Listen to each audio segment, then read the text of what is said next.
I'm Venessa Giunta. I am an author and an editor and an all-around like to talk about things person and a little awkward sometimes.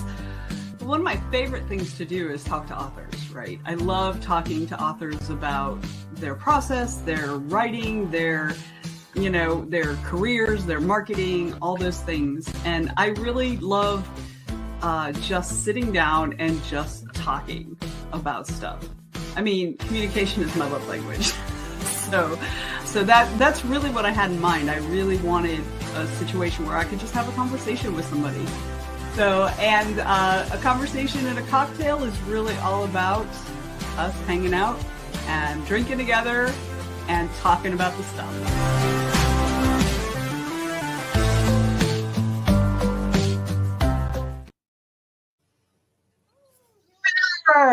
Hello, everyone. Welcome to a conversation and a cocktail. And I am sitting down with my friend, Kiernan Kelly. Hello, friend. Hello, friend. How are you? Not dead, not in jail. It's great always day. A good day on the right side of the grass. That's right. Exactly. So welcome to the show. Look at your cool little book covers on the back there. I definitely want to talk about some of those tonight. But first we're going to talk about what we're drinking. So I know you're non-alcohol today. I am non-alcohol. I am drinking Monster energy drink because I'm on antibiotics right now, which makes me very sad because I really wanted to be drunk when I was doing this conversation. I'll bring you back. We'll get hammered. It'll be fine. It'll be fine. Okay, what would your new shots? Not back. What would you be drinking if you were drinking?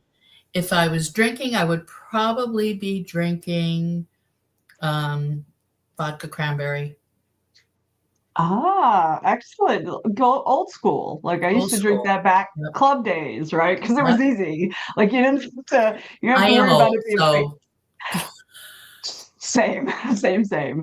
Like I used to drink that going to the gay clubs in Memphis and drink it. Yeah. So I am drinking mead, which is not uncommon on here. So this is from Viking Alchemist Meadery, and it is called Broken Heart. It is a strawberry cider aged in a chocolate rye barrel. It's one of their seasonal ones, and I think it was from fall. I think it was from autumn, which tells you how fast I drink it. I'm sorry? Yeah, I know, right? Great. The little robot, he's like, his heart is broken. Look, he has a broken heart. Eyes. Very sad. So sad. I mean, broken hearts. So, and I'm drinking out of my fuck off, I'm writing mug. So I also have.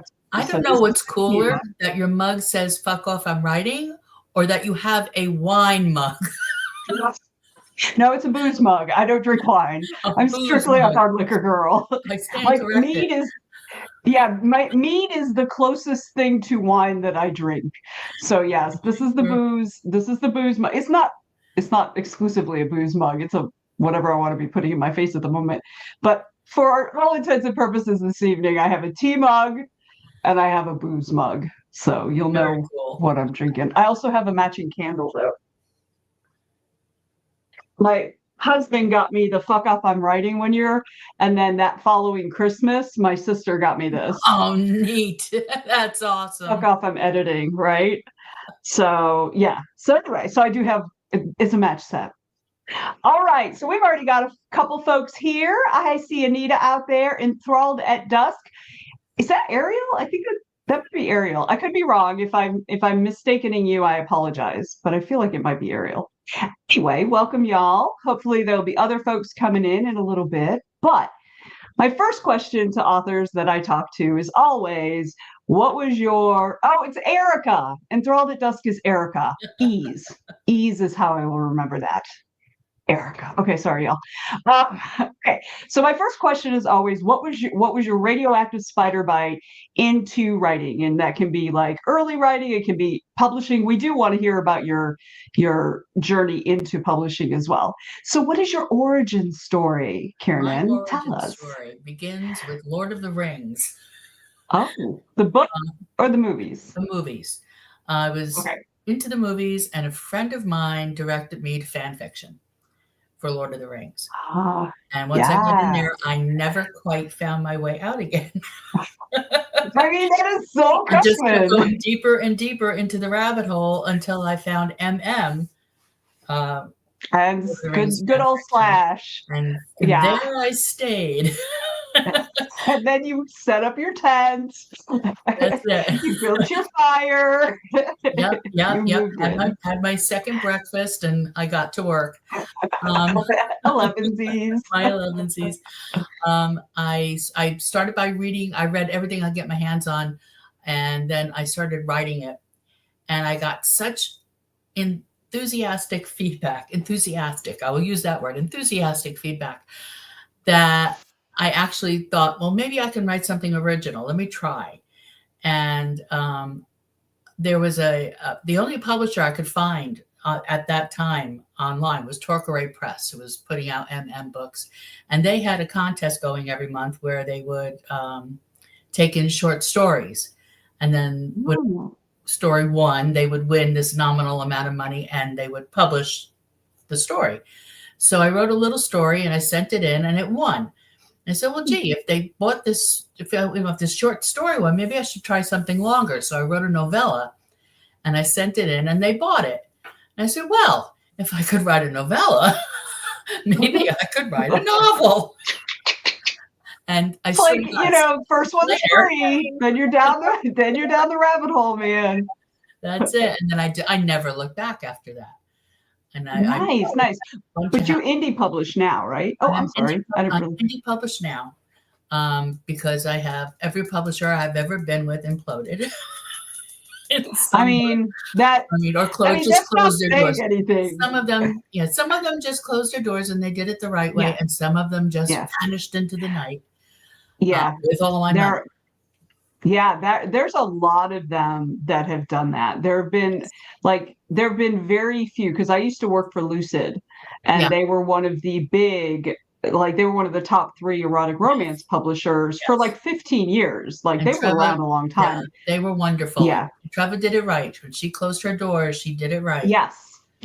And she did it right by everybody, authors, the editors, everybody. Yeah. And they just I know that is what you're doing. Yes. Okay. So how many books do you have out? You've got so many books out. I don't know the exact number of books that I have out at the moment. I know I have over 100 titles to my credit that over the years, a lot of them are not in print anymore. So they're hard to find, and I'm trying to go through them and re-edit them and recover them and re-release back out again. But yeah, I've got 100 books to my credit. I don't know how many are out at the moment, floating out in cyberspace somewhere. Girl, that's amazing! I can't even finish the 3rd freaking novel of my series. Well, let me clarify what I consider titles. That includes my short stories and my novellas, of which I have a lot. But that's okay. They count. Yeah, they count. That's still a lot of work, because also the difference after you've got it written and edited and stuff, at that point, there's no difference in the workload. You have to get the cover, you have to do the formatting, you have to do all the marketing and all the, actual distribution and stuff, all the stuff after the actual writing and editing is exactly the same, whether it's a novella, a novel, or a short story, or whatever, a trilogy or whatever. The amount of work that you do after the editing and the writing is done, the amount of work you do is exactly the same, right? So I don't discount shorter titles personally. I mean, I know some people do, but I don't, because I don't especially when you've got a fucking 100 of them, for fuck's sake. That's more than a lot of. I've been doing this for over 20 years. Yes, that's So Kiernan and I have known each other for quite a long moment at this point. But like that's one of the things I consider you someone I look up to, particularly in Oh, terms of like that kind of output and not even necessarily the output so much as you don't stop, right? You are a person that I see as the person who keeps going, because you've had some really rough things in your life the last several years, just like I've had really rough things in my life the last several years. And I feel like the difference is you've kept going. And I'm just like going, I don't know how to do this anymore. I have kept going, but I have slowed down, and that annoys me Sure. because I used to be really Yes. prolific, and now Yes. I But don't, don't but you stop. have a small child living in your house, if I'm recalling correctly. I do have a So, 7-year-old. Yeah, yes. So you have a small child, that you are taking care of and raising. So that, you know, at times like sucks. not having the same time as you did prior to that makes a lot of sense. So, but I do always look up to you because you do keep going. And I Thank find you. that very inspirational. Oh, Go. thank you. Yay. So tell me about like the books that you write. Now I know you primarily write LGBTQ Yeah, stuff. Or is all of your stuff basically LGBTQ stories? to date, yes.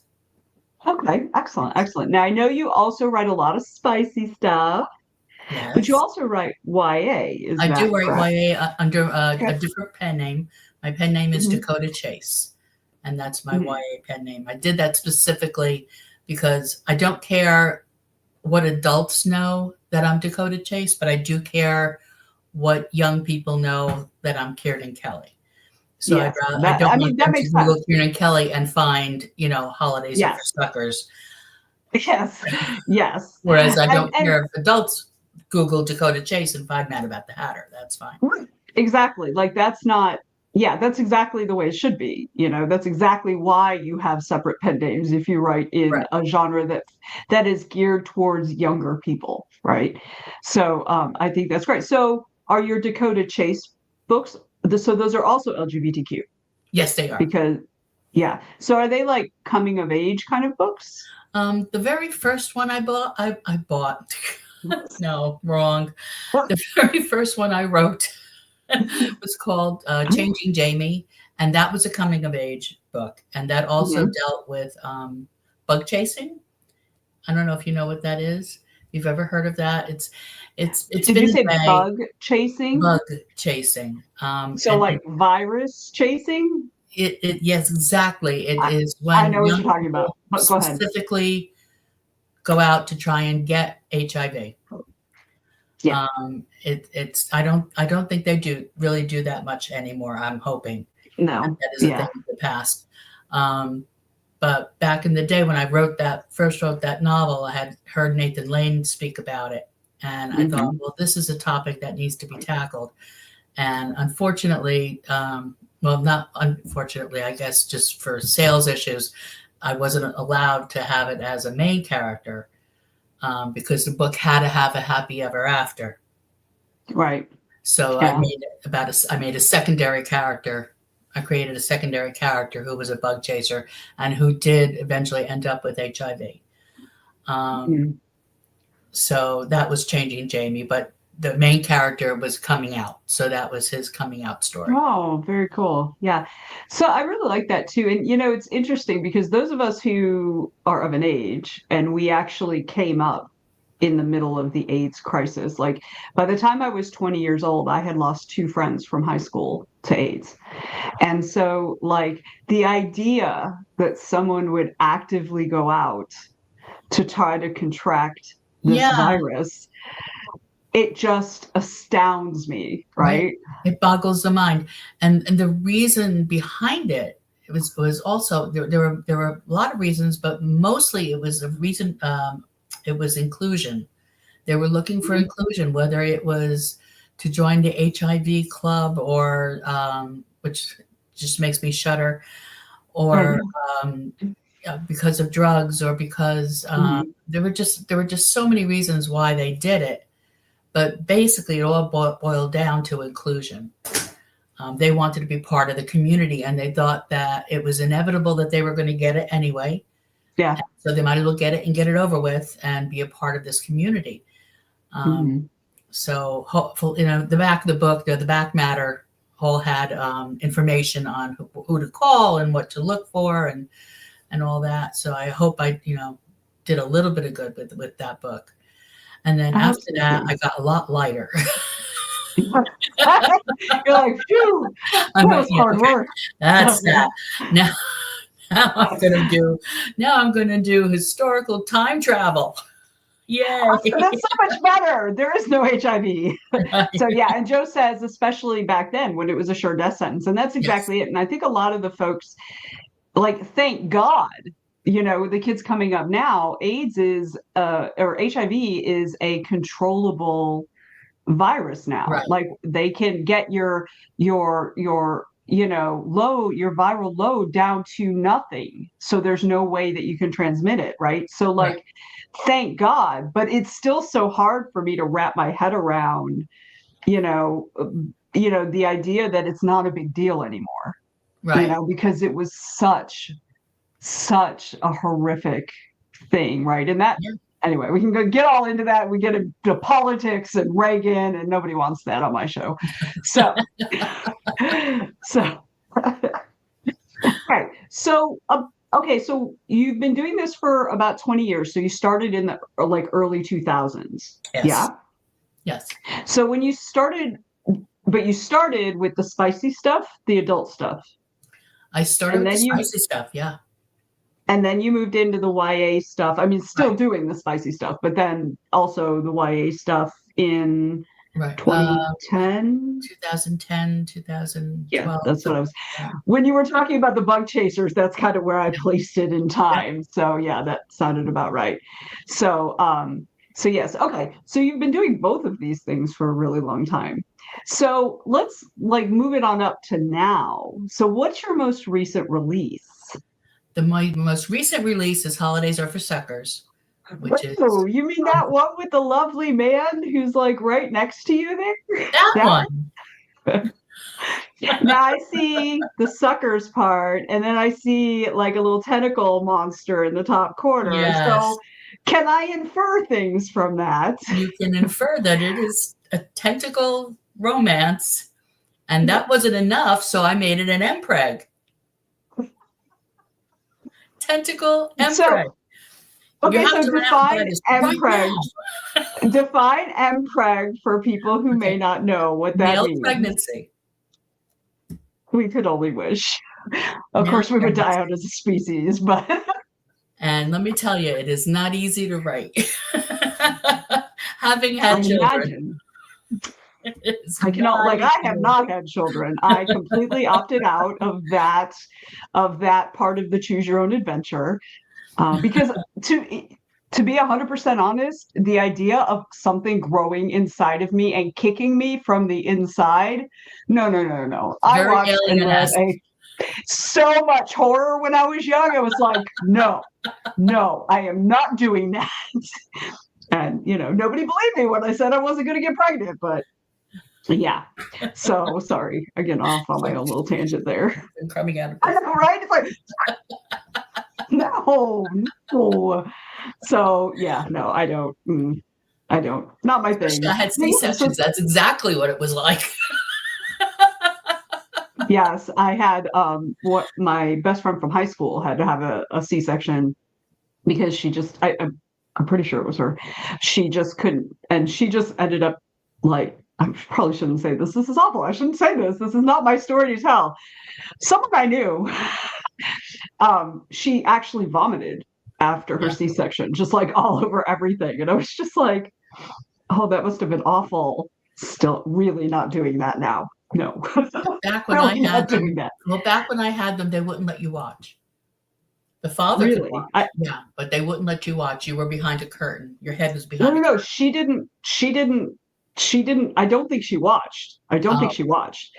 But she was nauseated. She wasn't. She didn't vomit. I think because of anything she saw. I think she was just I see. Sick. Yeah. I mean, she probably would have vomited if she had had a C-section. I don't know. But either way, I'm opting out of both of those options. I am not, no, that is not my jam. But okay, so what was challenging about writing them? What did you find is your like biggest? I'm so fascinated by this. What was your biggest challenge writing the MPreg? It was my challenge was coming up with a plausible, not possible way of a male giving birth. So I made them marsupial.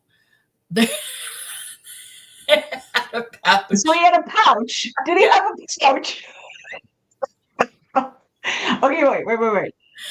To whom did the tentacles belong? To the non-human partner. So the one doing the impregnating, yes, not the one being impregnated. Right. I feel like I have to get this book just to read this shit because this cracks me up. I'm completely fascinated by this. Yes, this is actually the second one I've written. The first one was last year, and it was Jingle Bells and Elder Gods. Well, oh yeah, I remember when you were talking about that because I think that title is so cool. That's such a great title. So okay, so you had Eldritch Horrors, I'm assuming. Yes.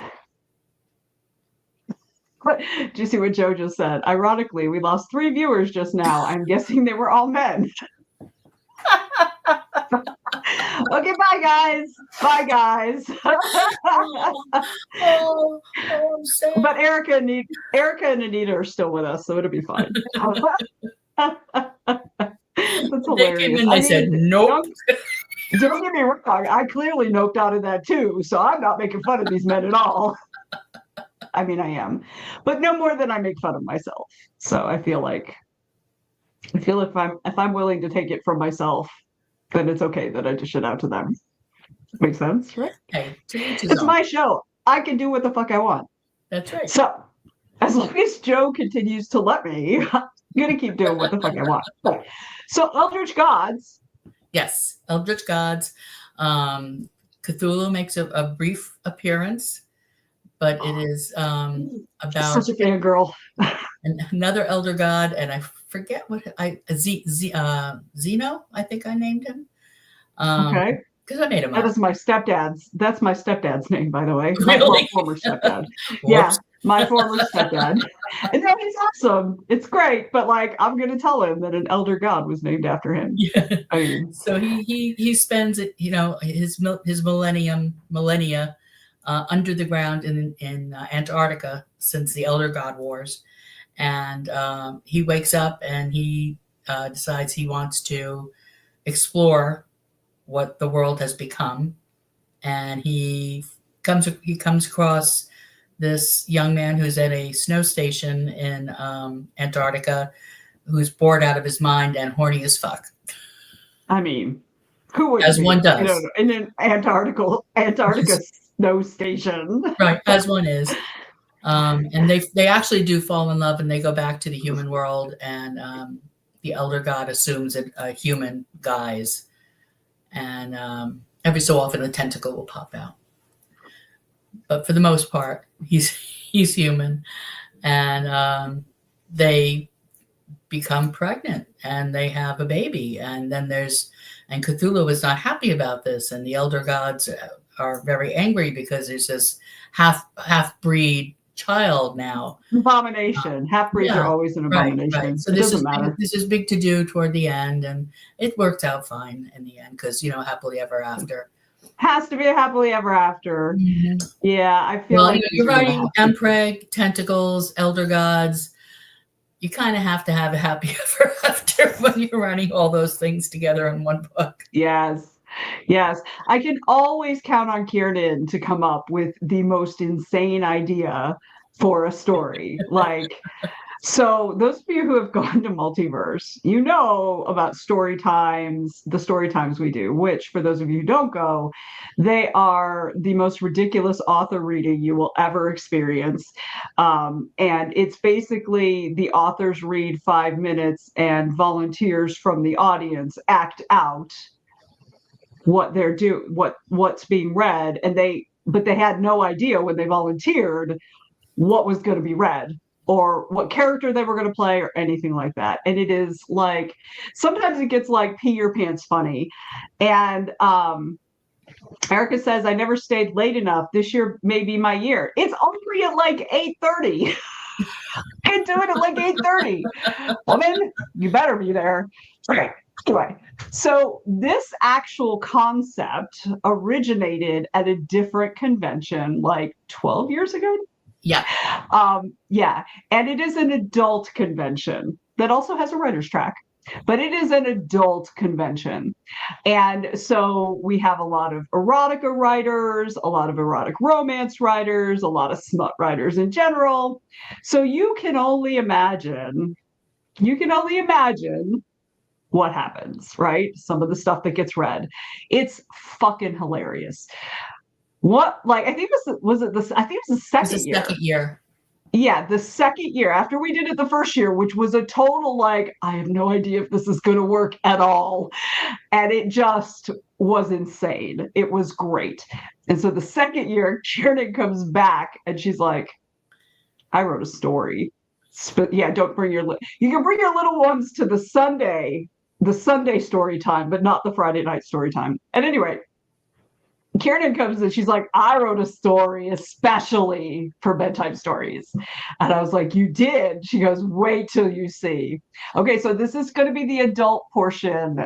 I'm about to speak about adult things. So if you have small children around, you're going to want to mute. So she writes this story. Do you want to tell about the story that we wrote, or do you want me to tell?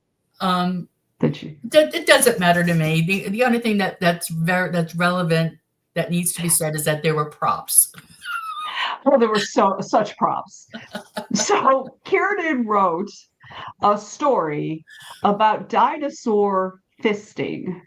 And yes, that is exactly what you think it is. That was not a euphemism. I don't know how it would be a euphemism, but it doesn't mean anything but what you think it means. And so it was 3 dinosaurs and a human, or 4 dinosaurs and a human? I think three and a human. Yeah. 3 and a human. And she brought little dino hats, like, little foam dino hats. And it was T-Rex fisting, specifically yes. T-Rex. Yeah, so it's like, oh my God, y'all, when I say I almost peed my pants during that, It was hilarious. I mean, to be clear, during the acting out, people don't actually do the things. So There was not actual fisting. Right, no, it's just pantomime. Just the pantomime of it, especially as T-Rexes. It's just so funny. So just like giving you that story, you kind of have an idea of Kiernan's take on these kind of ridiculous sort of concepts that she makes serious enough to write, but they're also still ridiculously funny, but also so much fun, right? It always gets better when Kiernan's around. I haven't even started talking about her boots yet. So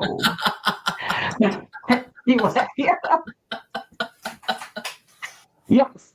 Okay. So now that I've completely thrown us completely off the game, I don't even know what. So chat, if y'all have any questions, please feel free to toss them out.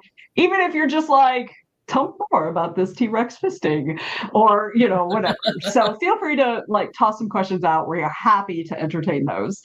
All right. So I do want to swing back around, put the fisting aside for a few moments, but thank you so much for that story, though. It's amazing. I talk about that probably more often than I should. But I want to talk about this middle cover that you've got, the Mad About the Hatter. I fucking love that cover. That is my favorite cover of all time. It is amazing. And the title just grabs me too. So will you tell me a little bit about that book? Sure. Mad About the Hatter is my homage to Alice in Wonderland. It is about Alice's brother, Henry. Mm-hmm. Guess who I named that after? I named the character after my husband, and Hatter is the name of my dog. I love that. I love that your husband has a character. So tell me what happens to this character. I had to name my character after my husband. I put my 3 boys in one of my books, my 2 boys actually, and my adopted boy. in one of my books, and I killed my son off. So I thought it would be nice if I wrote about a family member and didn't kill him. Your poor son. Did he read that book? No. Where you killed him off? No. Does he know you killed him off? Oh, I told him. What did he say? How do you tell your kid that you killed him off in a story? How do you do that? Harsh, Mom. That's exactly it, man. It's like, I told you I'd get you back for leaving your dirty socks on the floor. So we're mad about the Hatter. Henry doesn't believe his sister's stories about Wonderland. Gasp. Until he ends up there himself. I mean, that's very common. Right. And Hatter is in prison at the moment by the Red Queen, and she tasks him with finding Boy Alice, which is what they called him in the beginning, before they knew his name, and bringing him to her. And in return, Hatter would get his freedom. So Hatter sets off and finds Henry. And on the way to the Red Palace, they fall in love. So it's like this little love story. There's absolutely no sex in the book. It's a very YA, so that makes sense. Right. For me. I know there are authors who write YA with sex in them. I'm just not one of them. I have my mom hat on and I just can't do it. So they go to they go back, and then on the way they decide they're going to bring down the Red Queen. And they end up doing a short stint going into the human world and coming back. And they find out that the Red Queen's husband, the Red King, is actually Henry's uncle who's been living in the human world. And he helps take down the Red Queen. So that was Mad About the Hatter. And then the sequel is actually behind me, and you can kind of see the cover. On the other side. It's just as good. It's on. It's correct. Yes, that is. Yeah. That's it. And this cover is also one of my And what's favorites. the title? The title is Ozmosis, and they go to Oz. Yes, So I love that. And like I saw that cover too when I was looking through your books and stuff. Like that also caught me. So okay, so now that's a tribute to the Wizard of Oz. To the Wizard of Oz, yes. Oh, I love that. I love that. So do you write? Wait. Do you write exclusively MN? I do not. I also write FF. So is that what Amazing Grace is? That is what Amazing Grace is. That wasn't even a planned segue, y'all. Be impressed. Yeah. That was Amazing Grace is part of the Summit Spring series. That is a shared universe with many authors who write in the series. The first one I did was blah, blah. What was the name of it? I forget. Oh, no. I mean, there's so many. Oh, look, there's the Ozmosis cover. Yeah. Look at that. Yeah. That's so pretty. I'm just going to take a moment to appreciate it. So the castle in the background makes me think of the Little Mermaid castle that had a penis in it. Do you remember that? Yeah. Do you remember that? I do remember that. There was a throwback thread on one of the social media things about like 80s kids or something like that. And it's like, what's one of the big things what's one of the things that was a big deal when you were a kid that the world has forgotten about? And so many people said the penis on the Little Mermaid cover. So, and there's probably like people who are watching who are Disney fanatics who don't even know that happened. Yeah. Don't even know that if they find an old VHS version of The Little Mermaid and they look at the castle in the background, there's a great big old penis in it. There was also one of the first version of The Lion King had a penis-shaped cloud in it. Oh, I can't remember if I knew the animated version. And I think they took it out and they revamped it then. But yeah. It was a very sad, very upset animator who decided to. I mean, that's exactly what happened with the cover. That's exactly what happened with the Little Mermaid cover. Yeah. And the thing is, Disney needs to learn not to piss off their creative people. Yes, but they just keep doing it. They keep doubling down. Right. So, all right. Anyway, we were talking about Amazing Grace. Sorry, tangents. Yeah, that's okay. And Amazing Grace is the second book that I wrote in that series. And Nice. Grace builds. She's an architect most of the year, but around Halloween, her favorite thing in the world is to build hay mazes.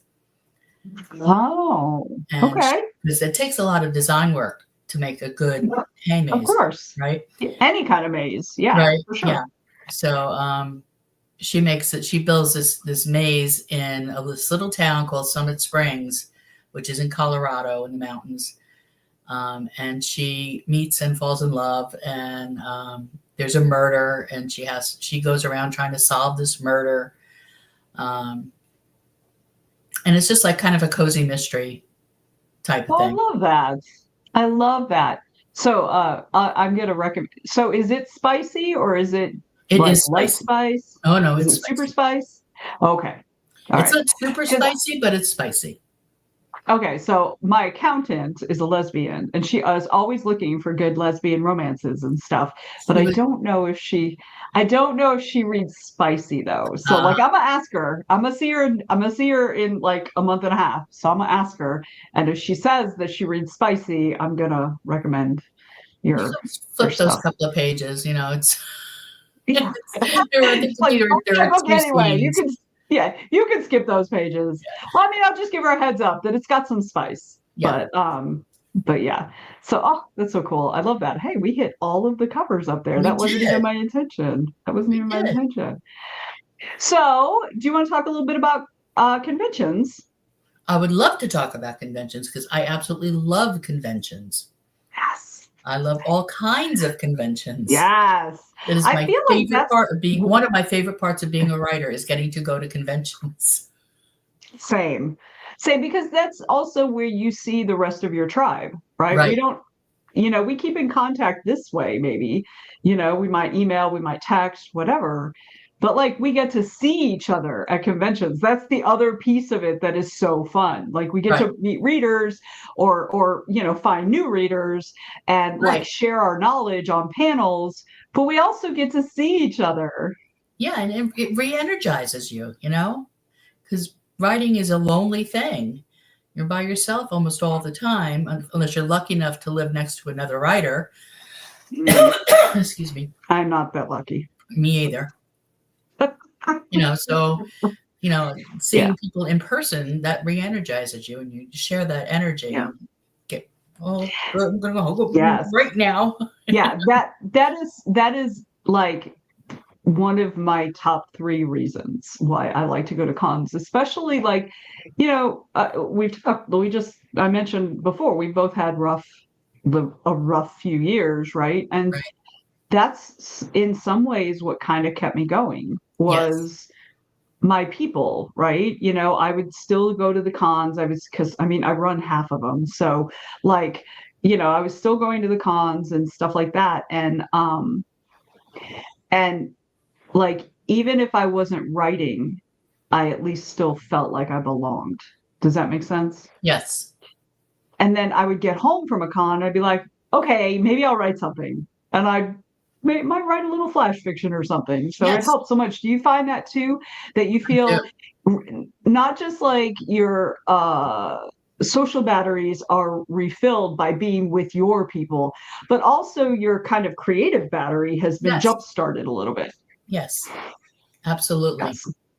Do you go on a big writing jag after you get home from a convention? Usually I do, yes. I love that. I'm keeping my fingers crossed. I'm going to a convention this weekend. So, I know you are. I'm very jealous. I'll let you know how it goes. Okay. This is the first time I've been to this one. I'm going to Chattacon in Chattanooga. And so, I'll let you know how it is. I mean, I've heard, like, I used to do Con-Nuga up there, which is a different con that's in February. I used to do that pretty often, like, long time ago, though. And I used to do actual workshops for them. And then, but I'd never been to Chattacon. And at the time that I was going to Con-Nuga, which had a little bit of a party vibe to it, Chattacon was known as the party con. So I don't know if it still has that reputation or not. So we'll see. I'll let you know how it goes. Very cool. Let you know how it goes. What's your next convention? My first con of the year is in the end of February, and it's Coastal Magic. Oh, I've done every Coastal Magic from the very first one. I've been at every now single one. where is that? It's in Daytona Beach. Gotcha. Yes. So it's a local con for me. Mhm. And the people that, I mean, it's a mix of straight and gay authors. Do they have Straight a lot of gender. authors? She keeps it to I think about 60. She Mhm. caps the amount of Wow. the number of authors that are there, and she also caps, I think, the number of people who attend, because she wants to keep Gotcha. it as intimate as she can. So there's only, Yeah. I think, like 300 people Mhm. that go, Uh-huh. that are allowed. That's her cap. But it's still it's a very intimate, fun, kind of lighthearted convention. Everybody knows everybody. It's really nice. Aw. And she It's does like mix it up family. every year, but I know a lot of the authors that come every year. Mhm. Yeah. So it's like coming home. It's a good way to start off my convention year. Yes. Then the next one I have, I think, is in May. Ooh. At What we'll adult say about con. that. That's okay. It's not like I don't talk about it. So, but yeah, but you'll be up here in Atlanta, and then Yeah, you're coming up. You're coming up for that, yeah. and you are going to be applying to Multiverse, I'm Gonna apply to assuming. So you Multiverse may be coming again. up for that. Yeah. Where else? And then I have a floating convention on a cruise ship in August. I did it last year. It was a big success. I enjoyed the hell out of it, and I signed up right then and there to go to be an author So, again this year. so you sell on the cruise ship, or you Yes. just? Yes, Oh, I that's took my books interesting. with me. We have pre-orders, and I took books with me. We have one day is the signing. Saturday is the signing day. Uh-huh. It's Thursday, Friday, Saturday, and Sunday. Come back Oh, Sunday, so it nice. doesn't really count. But it's the Rainbow Readers convention, so it's MMFF, whatever Oh, combination of letters you LGBTQ. think of. LGBTQ. LGBTQ. Yeah. And then, they do, there's a big drag show that they did that was hysterical. There's all kinds of, they did game shows, they do panels. And I'm like, I couldn't understand how it was going to work when I first saw, I was approached actually by, that's so cool, right? yeah, by my narrator who did my Mad About the Hatter and Ozmosis, Joel Frumkin, and his husband started the con, and they asked me if I would come and be an author, and I was like, of course, sign me up, Scotty. Beat me up, Scotty. Hello. And cruise, sure. Let me think about that for 8 seconds. I understand how it was going to work. I've been on cruises before, and I didn't think that they had like convention space, but they evidently do. So yeah, and we had one convention room that we were able to use for panels, and we had craft nights, craft sessions where authors would lead. Like I shared a craft session with an author named Chloe Archer, and we did. She's the one who runs the tentacle Christmas stories. Gotcha. And we did, we got tote bags, and we had everybody decorate their tentacle tote bags. We had fabric markers and rhinestones and all kinds of stuff. Oh, fun. Yeah, it was a lot of fun. And some people did origami, and some people did, there were all different kind of crafts, which I thought was a cool idea in addition to the panels, Yeah. And then, they had port of call, so we went to Key West, and we went to the boat's private island. It was really nice. It was really, really nice. So I was like, yeah, sign me up again for next year. I'm doing this again. It's fun. That's in I August. love that. Yay. Huzzah. Yeah. That's awesome. I love that. And I'm also going to try and Yeah, make it to Dragon Con this year. I'm not sure if I can, but I'm ooh, going to try.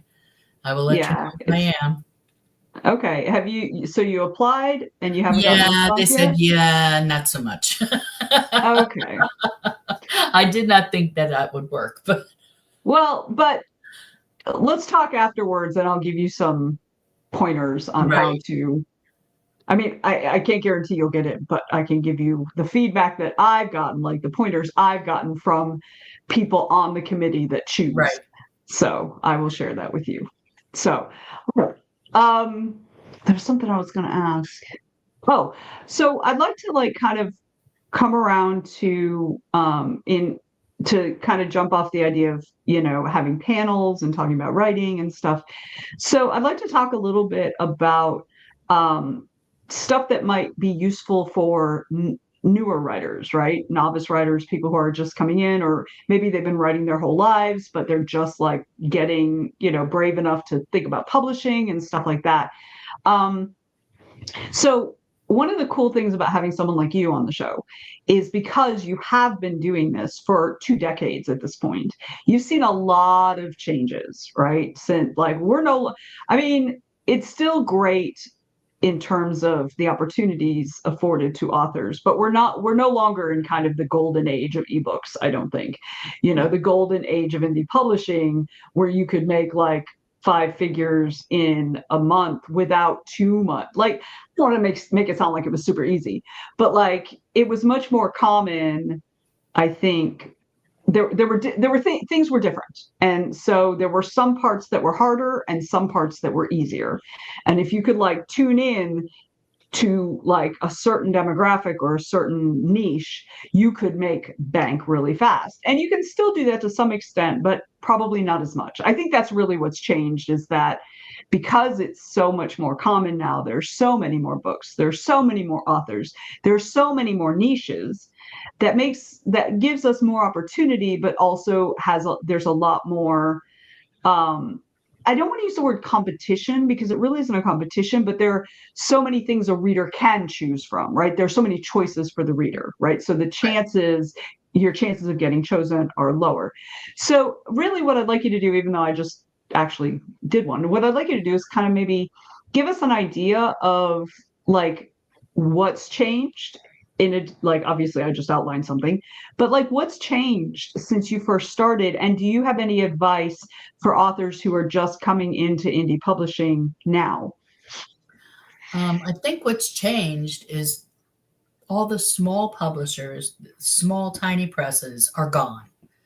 Yeah. That the age of the small indie press is just, it's over. Mm-hmm. So everyone who used to publish with them, and when you published with a small indie publisher, you had a built-in audience because they had an audience. Yes. Okay, so you could make bank by publishing with the small public press just because they already had the built-in audience. You didn't have to market as hard. Lucid was like that. We Lucid was put like out four books every week. that. Every Yep. Tuesday, we put out 4 books.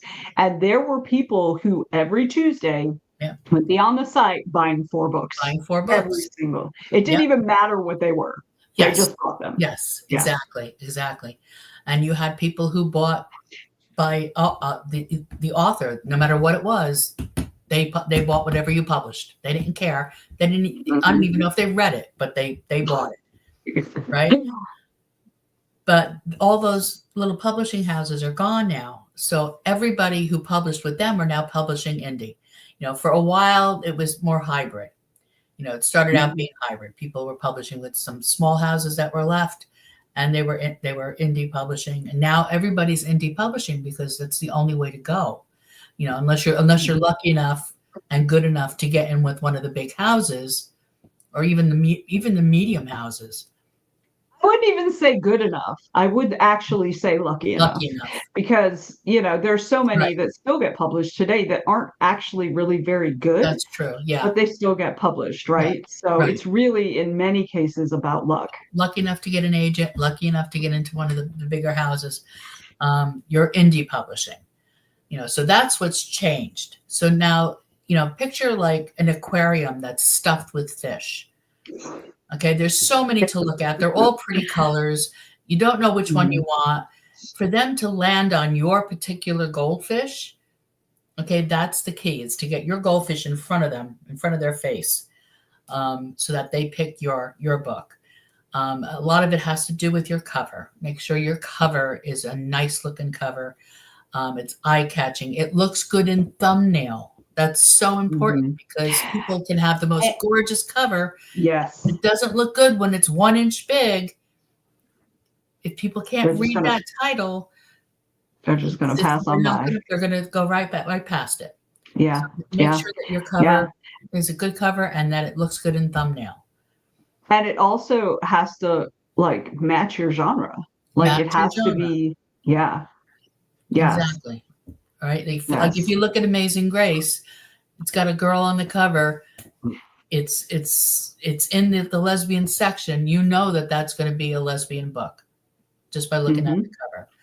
No matter about the Hatter, you know it's going to be a fantasy of some kind.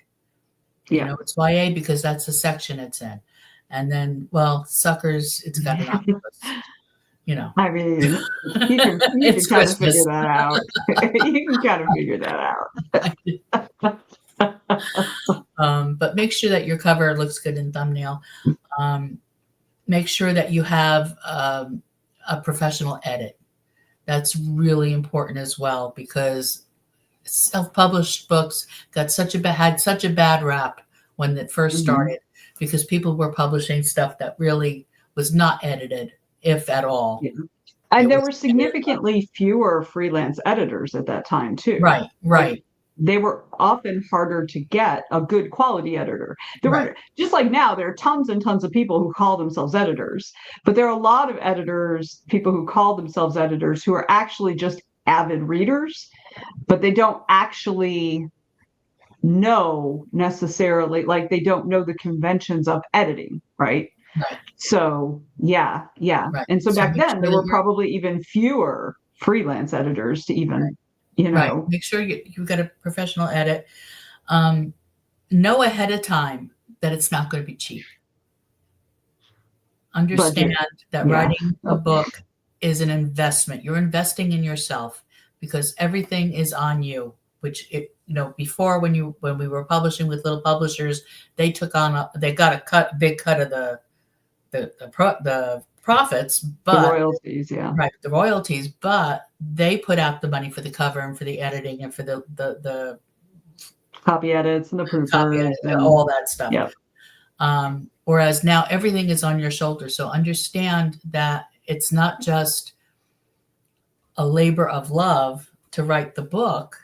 It's going to be an investment in your future to pay for the cover art, to pay for the editing, to pay for the copy editing, to make sure that all that stuff is taken care of. Yes, Joe, that is a great point she makes about investing in yourself. And and it's really important to think about it in terms of that too, both as like a financial / emotional investment, because anytime we're spending a lot of money on something, there's got to be some kind of emotional component to it, right?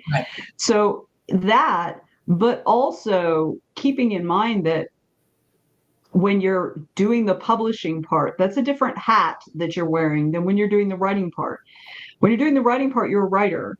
When you're doing the rest of it, you're a publisher. And that's a different thing. And publishing is a business, and this is a business you run. So you're not just investing in yourself as a writer, you are investing in your business, in your personal business. Right. So, yeah, I think that's such a good point. And I would also suggest talking to other authors, finding out who they use. Who's your cover? Find a cover that you like, and contact the author and say, "Hey, who did your cover?" Or you can be happy to tell you. Or look on their copyright page or in their, if like contacting someone freaks you out, which like that's very common, look on their copyright page or in their acknowledgments. They'll almost always in one of those two places give credit to their, often their editor and almost always their cover artist. Right. And if not, like I said, just contact them. We're always happy. At least I know I'm always happy to answer questions.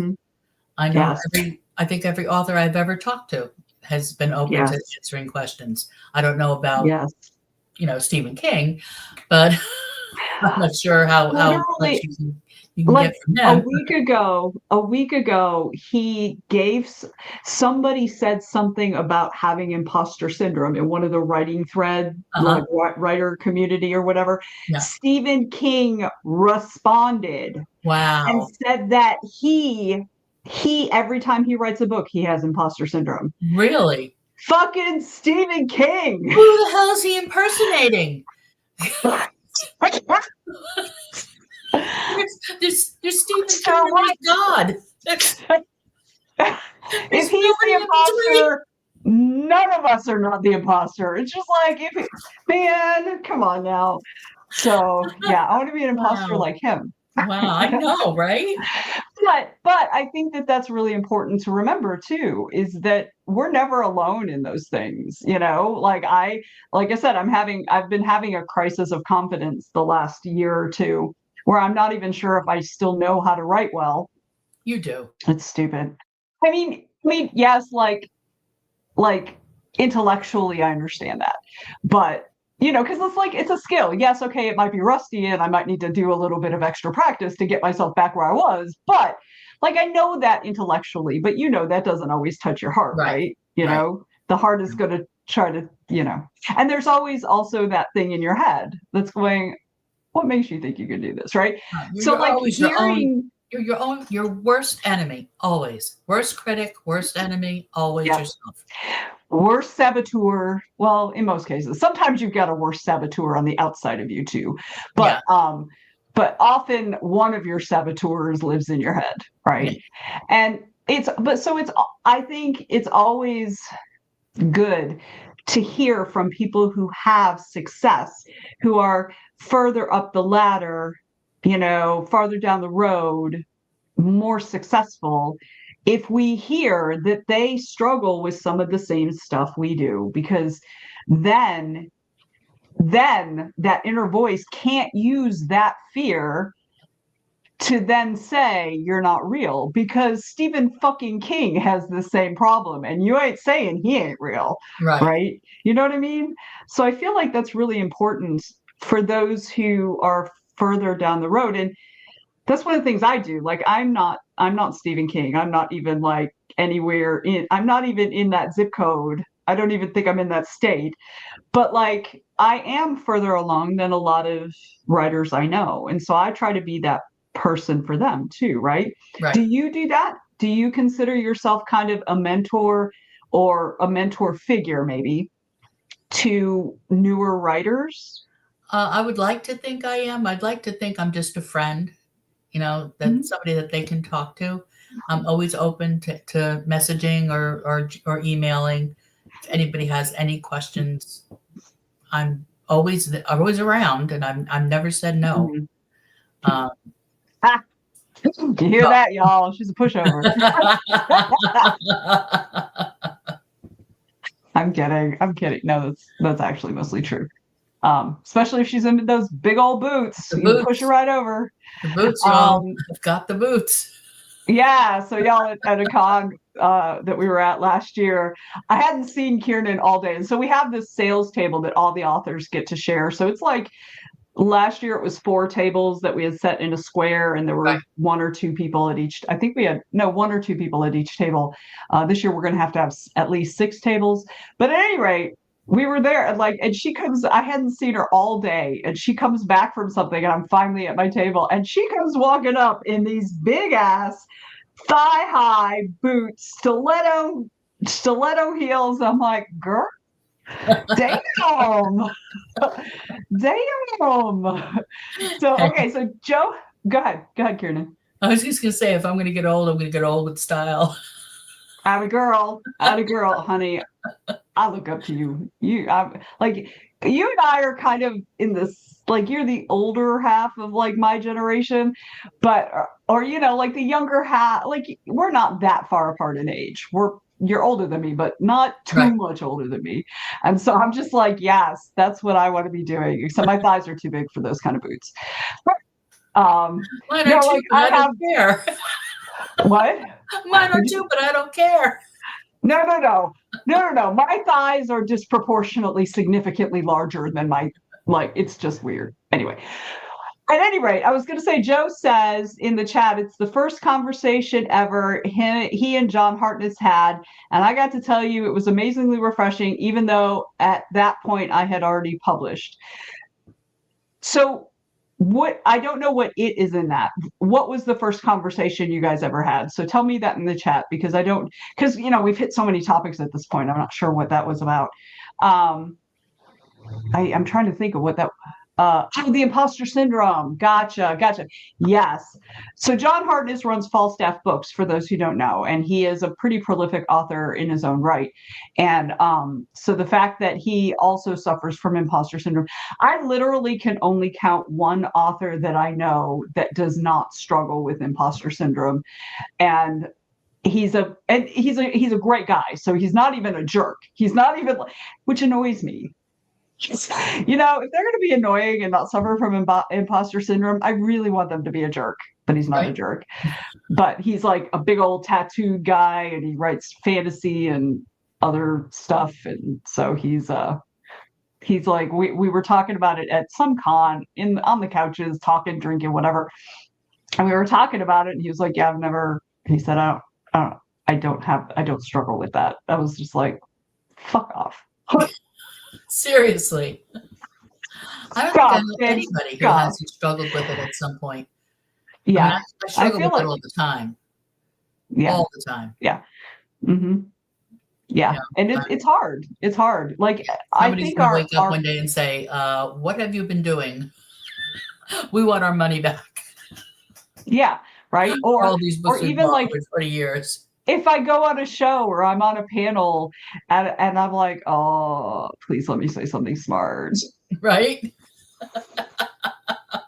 Please let me say something smart, not look like a dumbass in front of all these people. Exactly. All right. Okay. We've hit a little after 10, so we should probably start wrapping it up. You want to let folks know where they can find you? You can find me on Facebook, except for next Sunday. Is it? Oh yeah, it is next Sunday. Yeah. Yeah.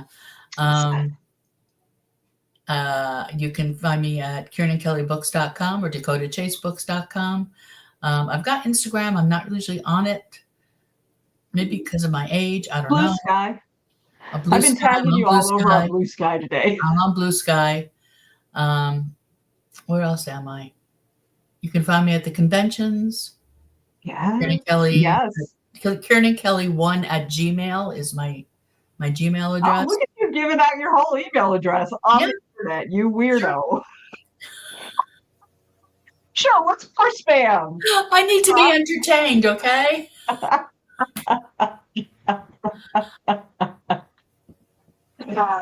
Right, so that's where you can find Kiernan.